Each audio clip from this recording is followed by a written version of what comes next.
पिछले एपिसोड में मसाक ने डिमन एम्पर को बताया था कि हाओचन अभी भी जिंदा है, लेकिन फिर भी आपको इसके बारे में चिंता करने की जरूरत नहीं है क्योंकि वो आपके हाथों जरूर मरेगा। अब अगले सीन में हम देखता है कि सभी एक्सोर्सिज्म पास में आ गए थे, जहाँ एक सोल्जर इनसे कहता है कि चारों डिमन कोड तो मारे जा चुके हैं, इसीलिए एक्सोर्सिज्म पास के बाहर वाली डिमन आर्मी यहाँ से काफी पीछे हट गई है और वे जे डिमन माउंटेन से भी 1000 माइल पीछे चले गए हैं। तब इसके बारे में सुनकर सिंगयू से यहाँ से जाने के लिए कहता है और फिर हम देखता है कि वो हाओचन के ग्रैंडफादर टियानिंग से काफी खुश था और कहता है कि टियानिंग तुमने मुझे इस पर बहुत बड़ा गिफ्ट दिया है, लेकिन इस पर टियानिंग कहता है कि तुम्हें इसके बारे में चिंता करने की जरूरत नहीं है क्योंकि मैं तो केवल अपने ग्रैंडसन को लेने के लिए आया था। तब इसके बारे में सुनते ही सभी इस बात से काफी हैरान हो जाते हैं और फिर कहते हैं कि क्या सच में हाओचन के ग्रैंडफादर हैं। लेकिन वही हम देखते हैं कि सिंगयू इसके बारे में पहले से ही जानता है और फिर वो कहता है मुझे पता है कि तुम्हारे लिए सबसे जरूरी है। तब इस पर टियानिंग सिंगयू से कहता है कि तुम्हारी ग्रेट ग्रैंडडॉटर भी उतनी बुरी नहीं है और इसीलिए वो मेरे फैमिली के लिए परफेक्ट है। लेकिन तब यह सुनकर सिंगयू कहता है कि आखिरकार तुम्हारे कहने का मतलब क्या है और फिर हम देखता है कि वो सार के बारे में बात करने के लिए उसका पास चाहता है, लेकिन असल में सार तो सबके बारे में भूल गई थी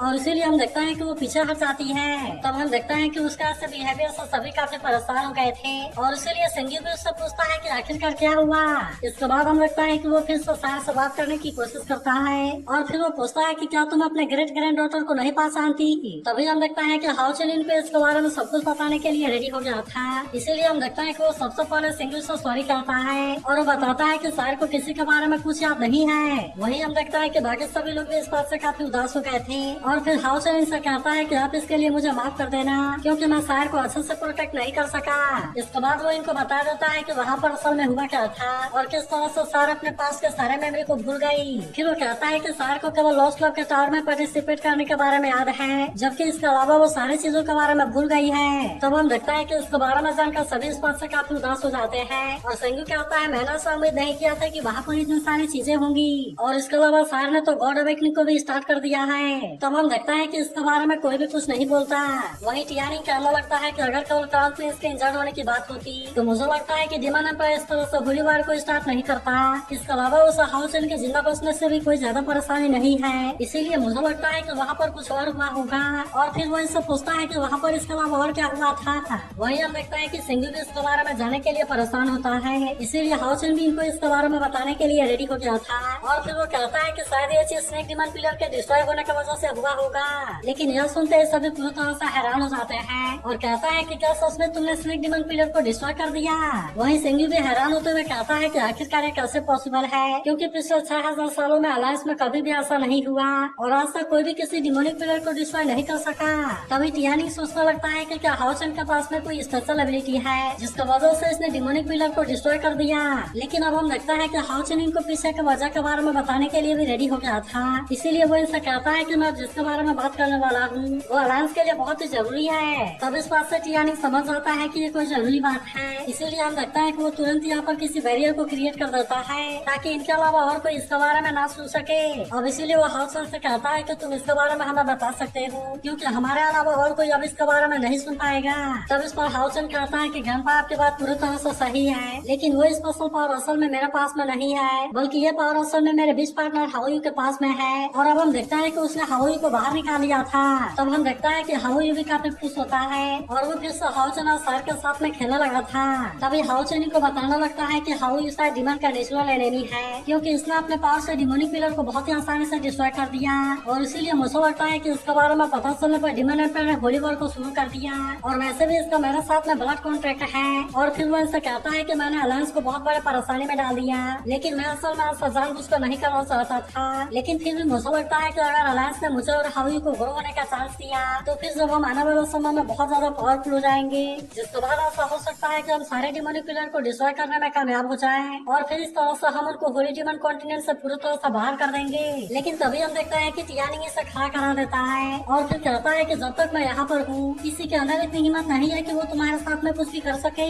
तभी इसमें सिंगयू भी कहने लगता है कि तुमने सही कहा और अगर सच में तुम्हारा विश पार्टनर डिमन का नेचुरल एनिमी हुआ तो फिर ऐसा कंडीशन में तुम तो हमारे लिए डिमन को हराने के लिए ट्रम्प कार्ड हो गए। तभी इसे देख सिमासियन और लिन सिन कहता है कि वो हाओयू को इस तरह से कैसे पकड़ सकता है, लेकिन वही अब हम देखता है कि सिंगयू हाओयू को छोड़ देता है और फिर टियानिंग हाउसन से कहता है कि तुम्हें चिंता करने की जरूरत नहीं है, अलायंस पूरी तरह से सेफ है। फिर वो कहता है कि वैसे तो डिमन ने प्रोफेसी का यूज करके तुम्हारे बारे में पता लगा लिया होगा, लेकिन फिर भी हमें इसके बारे में कोई डर नहीं है। तभी सेंग्यू कहता है कि एक बहुत ही टेरिफाइंग पावर है और इसीलिए अगर ऐसा समय आ गया तो हम भी अपने मौत आने तक फाइट करेंगे। और इसीलिए वो ऐसा कहता है कि तुम्हें इसके बारे में चिंता करने की जरूरत नहीं है और इसके अलावा तुम अलायंस को इतना अंडर एस्टिमेट मत करो। तब हम लगता है कि उसके बारे में सुनकर वे सभी भी काफी खुश हो गए थे और वहीं हाउ चेन के हेल्प के लिए थैंक यू कहता है। लेकिन तभी सेंग्यू सभी से शांत होने के लिए कहता है और फिर कहता है कि तुम्हें और ट्रेनिंग के लिए अपने टेम्पल में वापस जाना होगा और अब इसीलिए डिमन हंटिंग ग्रुप को डिस्बैंड किया जाता है। तब हम लगता है कि इसके बारे में सुनकर सभी काफी हैरान हो गए थे। जिसके बाद सेंग्यू कहता है कि तुम जहाँ कहीं भी जाओ इस बात से फर्क नहीं पड़ता क्योंकि अब तुम डेविल के आंखों में कांटों के जैसे हो। लेकिन तभी हम देखता है कि चेन इसकी बात मानने के लिए रेडी नहीं होती और कहती है कि मैं अपने ग्रैंडमा से हेल्प मांगने के लिए जा रही हूँ। तभी हम देखता है कि बाकी लोग भी इस तरह से बात करने लगते हैं। लेकिन वही हम देखता है कि सेंग्यू इस बात से इन पर काफी गुस्सा हो गया था और फिर वो कहता है कि तुम में से किसी को भी मेरी बात समझ में नहीं आ रही और क्या तुम्हें पता भी है कि ये कितनी बड़ी बात है। तब हम देखता है कि इस बात से सभी पूरी तरह से शांत हो गए थे और अब इसके बारे में कोई भी कुछ बोलने की हिम्मत नहीं कर पाता। जिसके बाद हम देखता है कि उस दिन से वे सभी वहाँ से अलग अलग हो जाते हैं जहाँ पर कि वे हेल्प खोजने के लिए भी कोशिश करते हैं लेकिन असल में इनके लिए कोई भी हेल्प नहीं होती और इसीलिए हम देखता है कि ये छोटा सा पीरियड इनके रेस्ट करने के लिए होता है क्योंकि अब इनको डीमन और इंसान के बीच में कोई भी बैटल देखने को नहीं मिलती। इसके अलावा अब इनके पास में कोई डेंजरस मिशन भी नहीं था। लेकिन हम देखता है कि वे सभी इस बात से बिल्कुल भी खुश नहीं होते जबकि यह चीज असल में इनके ही एंजॉय करने के लिए होती है। अब इसके कुछ दिन के बाद हम देखता है कि हाउ चेन और सायर एक साथ में होते हैं जहाँ वे जंगल के रास्ते से होकर कहीं जा रहे थे। लेकिन हम देखता है कि सायर को इसके बारे में कोई भी अंदाजा नहीं था और इसीलिए वो हाउ चेन से पूछती है कि यह भी कितना दूर है। तब इस पर हाउ चेन कहता है कि लगभग 120 स्टेट। मगर हम देखता है कि सायर इस बात से पूरी तरह हैरान हो जाती है क्योंकि उसको समझ में नहीं आता कि हाउ चेन को इतना यकीन कैसे है। जिसके बाद हाउ चेन इसे बताता है कि जब हम फिर से होली सिटी में मिले थे तब उस समय तुमने अपने विजन को खो दिया था इसीलिए मैं जब कभी भी तुम्हें घर छोड़ने के लिए जाता तब तुम बहुत ही आसानी से सिटी में वापस आने का प्लान बता देती। फिर वो याद करने लगता है कि जब उसने सायर से पूछा था कि तुम कहाँ रहती हो तब इस पर सायर ने उसे बताया था कि यहाँ से 72 स्टेप आगे जाना होगा और फिर वहाँ से 38 स्टेप लेफ्ट जाना होगा। फिर हाउ चेन सायर से कहता है कि मैं तभी इसके बारे में समझ गया था इसीलिए मुझे पता है कि तुमने बहुत ज्यादा सफर किया है इसीलिए मैंने भी तब से अपने स्टेप से डिस्टेंस को मेजर करने का हैबिट डेवलप कर लिया। लेकिन तभी हम देखता है कि सायर हाउ चेन से अपने ही बारे में पूछने लगती है और फिर वो पूछती है कि पहले मैं किस तरह से थी। जिसके बाद हाउ चेन सायर से कहता है कि वैसा तो तुम सभी की आंखों में हो लेकिन फिर भी मेरे लिए तुम बहुत ही अलग हो क्योंकि मेरे लिए तुम बहुत ही टफ और ब्रेव हो इसीलिए मुझे पता है कि कोई भी परेशानी तुम्हें कुछ नहीं कर सकती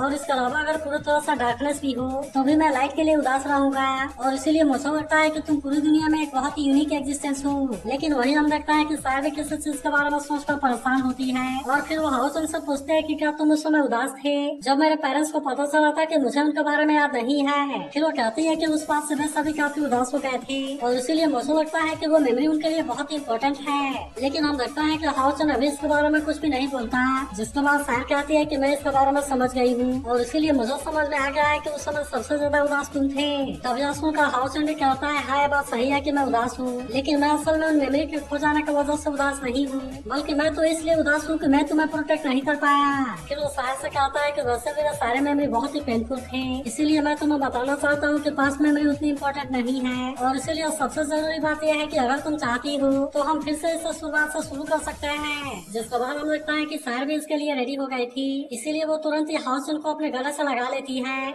पिछले पार्ट में हाउ चेन ने सायर से कहा था कि हमें इसे फिर से शुरू करना चाहिए जिसके बाद हम देखता है कि सायर भी इसके लिए मान गई थी और उसने तुरंत हाउ चेन को अपने गले से लगा लिया था। अब अगले सीन में हम देखता है कि सभी फिर से एक साथ में होते हैं जहाँ पर कि हाउ चेन ने इनके लिए खाना बनाया था। तब इसे देखते लिन सिन इस बात से पूरी तरह हैरान हो जाता है और फिर हम देखता है कि वो और सिमा सियान इसके लिए आपस में फाइट करने लगते हैं। लेकिन तभी हम देखता है कि हाउ चेन इनके लिए और भी लेकर आ गया था और फिर इनसे कहता है कि अगर तुम्हें और चाहिए तो मैं तुम्हारे लिए इसे फिर से बना सकता हूँ। लेकिन हम देखता है कि सिमा सियान भी इसके कुकिंग स्किल से हैरान था और इसीलिए वो कहता है कि क्या सच में आपने ही इसे बनाया है। वही लिन सिन भी कहने लगता है कि लीडर का कुकिंग स्किल तो बहुत ही ग्रेट है। जिसके बाद वेंग युआन भी कहती है कि ये तो बहुत ही डिलीशियस है। तब इस पर हाउ चेन कहता है कि मैं अपने मॉम की हेल्प करते हुए इसके बारे में सीखा हूँ और इसीलिए अगर ये तुम्हें पसंद आए तो ये मेरे लिए बहुत बड़ी बात है। तभी हम देखते हैं कि वे सभी एक साथ में चीयर्स करने के लिए रेडी हो जाते हैं और फिर वे हाउ चेन के इतने हार्ड वर्क के लिए उसे थैंक यू कहते हैं। मगर वही हम देखता है कि चीन किसी चीज के बारे में सोच रही थी और इसीलिए वो काफी परेशान होती है। तब इसे देख वेंग युआन इसे भी खड़ा होने के लिए कहती है लेकिन इस पर चीन कहने लगती है कि क्या सच में कल तुम अलग होने वाले हो क्योंकि मैं सच में ऐसा बिल्कुल भी नहीं चाहती। तब हम देखता है कि ऐसी बात सुनकर वे सभी भी काफी उदास हो जाते हैं और वे कुछ देर के लिए इसके बारे में कुछ भी नहीं बोल पाते। लेकिन तभी हम देखता है कि हाओचन इनसे एक साथ में बाहर चलने के लिए कहता है, क्योंकि वो इनको कुछ बताना चाहता था। तब हम देखता है कि वे सभी भी इसके बात मानने के लिए रेडी हो गए थे और इसीलिए वे इसके साथ में बाहर आ जाते हैं। फिर हाओचन इनसे कहने लगता है कि क्या तुम्हें इसके बारे में याद है, क्योंकि यहीं पर हम फर्स्ट बार के लिए गए थे, लेकिन उस समय तो मैं केवल लेवल 5 में था, मगर इसके बाद भी मैं डिमन आर्मी का सामना करने के लिए चला गया, क्योंकि मुझे पता था कि चाहे वहाँ पर कुछ भी हो जाए लेकिन तुम हमेशा मेरे पीछे खड़े रहोगे। अब इसीलिए वो इनसे कहता है कि मैं कभी भी अकेला नहीं हूँ और मैं तुम सभी को हमेशा इसके लिए थैंक यू कहना चाहता था। फिर हम देखता है कि वो इन सभी को इसे समझने के लिए थैंक यू कहता है, क्योंकि इन्होंने इसके ऊपर पूरी तरह से यकीन किया, जिसकी वजह से वे सभी एक साथ में इतने सारे मेमोरी को बना पाए। फिर वो इनको समझाता है कि मैं भी असल में तुमसे अलग नहीं होना चाहता,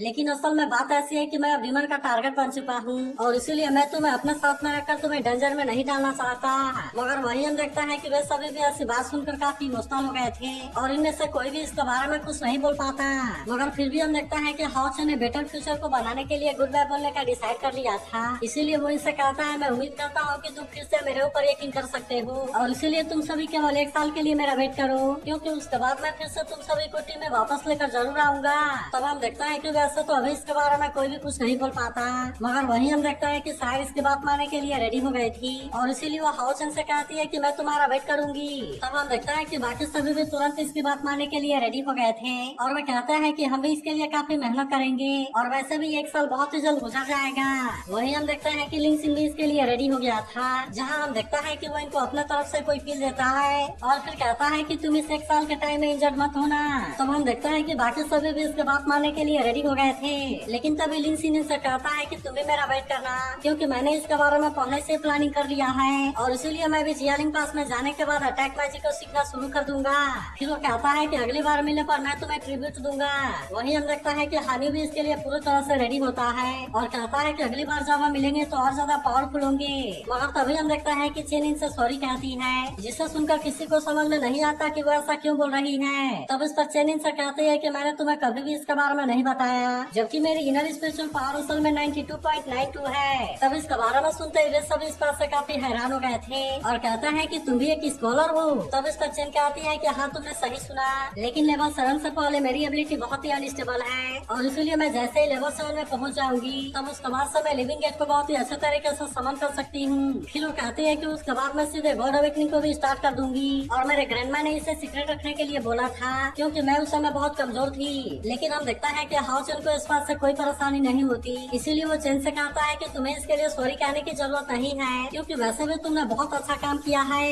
लेकिन तभी चेन कहने लगती है कि जब हम अगली बार फिर से मिलेंगे तब उस समय मैं लेवल 7 में जरूर पहुंच जाऊंगी। जिस पर वेंगुआन कहती है कि तुम्हें इतना उदास होने की जरूरत नहीं है, क्योंकि उस समय हमारे पास में भी तुम्हारे लिए गिफ्ट होंगे। तभी हम देखता है कि चेन इन सभी को लॉकेट देती है, जिसे कि खुद चेन और वेंगुआन ने मिलकर बनाया था। जिसके बाद हम देखता है कि वे सभी भी इसे लेकर देखने लगते हैं, लेकिन वही हम देखता है कि लिन सिन और सीमा सियान तो काफी इमोशनल हो गए थे और इसीलिए उनके आंखों से आंसू भी आने लगते हैं। लेकिन तभी हाओचन कहता है कि तुम्हें उदास होने की जरूरत नहीं है, क्योंकि वैसे भी हम तो एक ही आसमान के नीचे रहने वाले हैं। और फिर हम देखता है कि वो अपने handsome demon hunting group number 64 को ऑर्डर देता है और कहता है कि हम कुछ टाइम के लिए अलग होंगे। तब हम देखता है कि वे सभी भी इसके बात मानने के लिए रेडी हो गए थे। जिसके बाद हम देखता है कि हाओचन भी सोल चेन को ब्रेक करने के लिए रेडी हो गया था और इसे कहता है कि इसे ब्रेक करने के बाद हम कुछ टाइम के लिए अलग होंगे, इसीलिए तुम सभी प्रॉमिस करो कि तुम अपने आप को प्रोटेक्ट करोगे। मगर वही हम देखता है कि वे सभी अलग होने वाले बात से काफी उदास थे और इसीलिए अभी में से कोई इसके बारे में कुछ भी नहीं बोल पाता। तब हम देखता है कि हाओचन फिर से इनको समझाने के लिए कोशिश करता है, जहाँ हम देखता है कि वे अब इसके बात मानने के लिए रेडी हो गए थे और इसीलिए हाओचन भी सोल चेन को ब्रेक कर देता है। अब अगले सीन में हम देखता है कि इन सभी के लिए से भी रेडी हो गए थे और अब इसीलिए वे सभी यहाँ से जाने के लिए रेडी होते हैं। तब हम देखता है कि हाओचन भी इनको गुड बाय बोलने लगता है, जिस पर वे सभी कहता है कि हम फिर से जरूर मिलेंगे और अब इसीलिए हम देखता है कि वे हाओचन को गुड बाय बोलते हैं। लेकिन तभी लिन सिन हाओचन से कहता है कि आप केवल 1 साल के लिए वेट करो, क्योंकि उसके बाद मैं पावरफुल बनकर आऊंगा। मगर तभी हम देखता है कि हाओचन का भी जाने का टाइम हो गया था और इसीलिए हनी कहता है कि हमें भी यहाँ से चलना चाहिए। तभी टियानिंग भी कहता है कि हमें भी जल्दी करना होगा और अब इसीलिए हम यूलुंग पास में जाने वाले हैं। तब हम देखता है कि हाओचन भी इसके लिए रेडी हो गया था, लेकिन तभी वो बड़े शानदार तरीके से सार की तरफ मुड़ता है और फिर वो इसका हाथ पकड़ते हुए कहता है कि सार तुम मेरा वेट करना। जिसके बाद हम देखता है कि सार भी इसके लिए मान गई थी और कहती है कि हम 1 साल में फिर से जरूर मिलेंगे। जिसके बाद हम देखता है कि हाओचन भी अब यहाँ से जाने के लिए रेडी हो जाता है, मगर वहीं हम देखता है कि सार भी हाओचन हाउसन के बारे में सोचकर काफी उदास थी और फिर कहने लगती है कि पास्ट मेमोरी मेरे लिए बहुत इंपॉर्टेंट है, क्योंकि मैं जानना चाहती हूँ कि आखिरकार तुम मुझे पसंद क्यों करते हो, और मैं उन सभी चीजों के बारे में जानना चाहती हूँ जिनसे होकर हम गुजरे हैं, क्योंकि मैं पहले से ही तुम्हें काफी पसंद करती हूँ। लेकिन वही जब हम देखता है कि हाउसन एयरशिप में आ गया था और अब इसीलिए वे यहाँ से निकल जाते हैं। तभी हम देखता है कि टियानिंग हाउसन के पास आता है और कहता है कि अलायंस तुम्हारे 1 ईयर रिस्ट्रक्शन प्लान के लिए मान गए हैं, लेकिन इसके लिए तुम्हें और सायर को केवल 1 साल में लेवल 8 में पहुंचना होगा, जबकि तुम्हारे बाकी मेंबर्स को भी लेवल 7 में पहुंचना होगा और केवल उसी के बाद अलायंस तुम्हारी बात मानेगा। मगर वही हम देखता है कि हानवी इसके बारे में सुनकर परेशान हो जाता है और वो कहता है कि हाउसन और सायर को केवल 1 साल में लेवल 8 में पहुंचना है, लेकिन आज तक तो अलायंस के पूरे हिस्ट्री में भी कभी नहीं हुआ और कोई भी केवल 1 साल में लेवल 8 में नहीं पहुंच सका। अब इसीलिए वो कहता है कि अलायंस इसे जानबूझकर मुश्किल नहीं बना रहा। मगर तभी हम देखता है कि हाउसन इसे शांत करा देता है और फिर कहता है कि हम अलायंस की बात मानने के लिए रेडी हैं और हम भी इसके लिए अपना बेस्ट देंगे। तब इस पर टियानिंग कहता है कि तुम इसके बारे में चिंता मत करो, क्योंकि अलायंस तुम्हारे ट्रेनिंग इंटेंसिटी को इंक्रीज कर देगा और इसीलिए वो भी जितना जल्दी हो सके तुम्हें ब्रेक थ्रू करने में हेल्प करेंगे। तब हम देखता है कि हाउसन भी इसके लिए मान गया था और फिर वे कुछ देर में यूलुंग पास में आ जाते हैं और इसके कुछ देर के बाद हम देखते हैं कि वे एयरशिप से बाहर आ जाते हैं और अब इसीलिए वो एयरशिप यहाँ से वापस चली जाती है। लेकिन तभी हाउसन हैरान होते हुए कहता है कि क्या यही यूलुंग पास है जो कि सभी 6 मेजर पास में सबसे पावरफुल है। लेकिन तभी टियानिंग इसे कहता है कि आज तुम जाकर आराम करो